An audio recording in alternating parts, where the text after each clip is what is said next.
एक बार की बात है कि भगवान बुद्ध अपने शिष्यों के साथ कहीं जा रहे थे।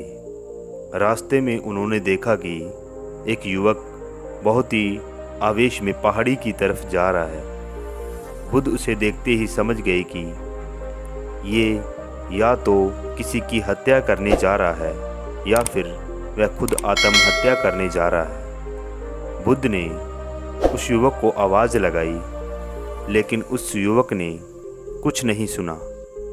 वह एक ऊंची पहाड़ी पर पहुंच गया, जहां पर पहाड़ी से कूदने ही वाला था।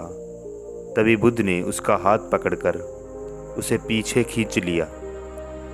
बुद्ध को सामने देखकर वह युवक बोला, आप मुझे ना रोकें, ये मेरा जीवन है, आपको इसमें दखल देने की कोई ज़रूरत नहीं है।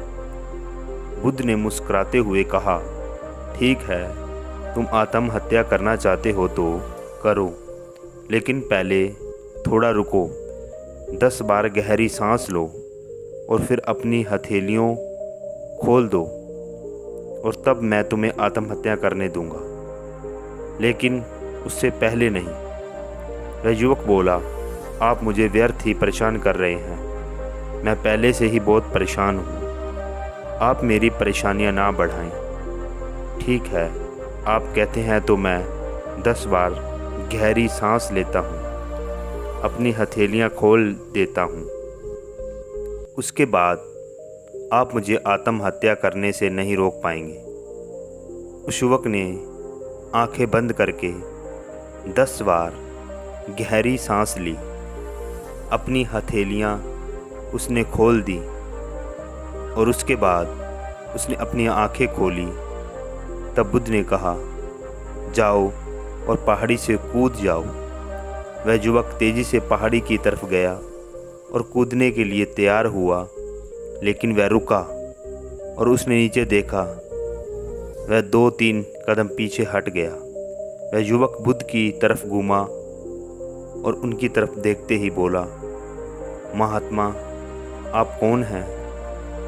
आपसे तेजस्वी व्यक्ति मैंने आज तक नहीं देखा। यह मेरे साथ क्या हुआ है, क्या आप मुझे समझा सकते हैं? कुछ क्षण पहले अगर आप मुझे नहीं रोकते तो मैं इस पहाड़ी से कूद ही जाता, लेकिन अब मैं इस पहाड़ी से कूदने में असमर्थ हूँ। खूब भय उत्पन्न हो गया है। बुद्ध मुस्कुराए और बोले, तुम पहली बार कूदने वाले थे तब तुम्हारे भीतर क्रोध था।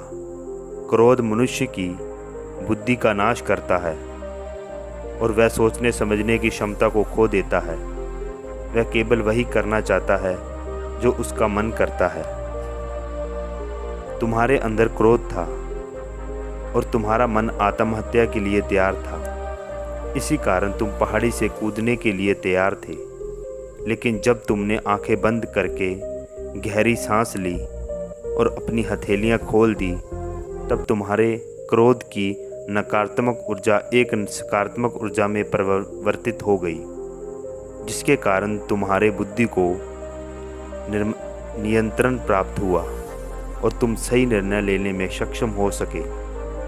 वह युवक बोला, आप कौन हैं महात्मा? आपने परिचय नहीं दिया।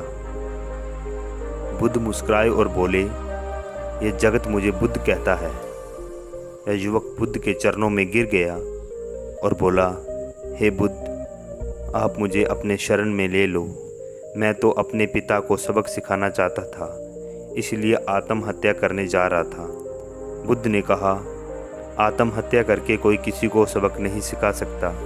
इस शरीर के साथ हम इस दुनिया में कुछ भी कर सकते हैं, लेकिन अगर यह शरीर नहीं रहेगा तब हम कुछ भी नहीं कर सकते। युवक बोला, आप सही कहते हैं, लेकिन मेरे पिता ने मुझे बहुत अपमानित किया है। आप नहीं जानते, बुद्ध वह मुझे बात बात पर टोकते हैं। बचपन में वह मुझसे बहुत प्रेम करते थे। उसके बाद उन्होंने मुझे शिक्षा प्राप्त करने के लिए गुरुकुल भेज दिया और वहाँ मैंने शिक्षा प्राप्त की।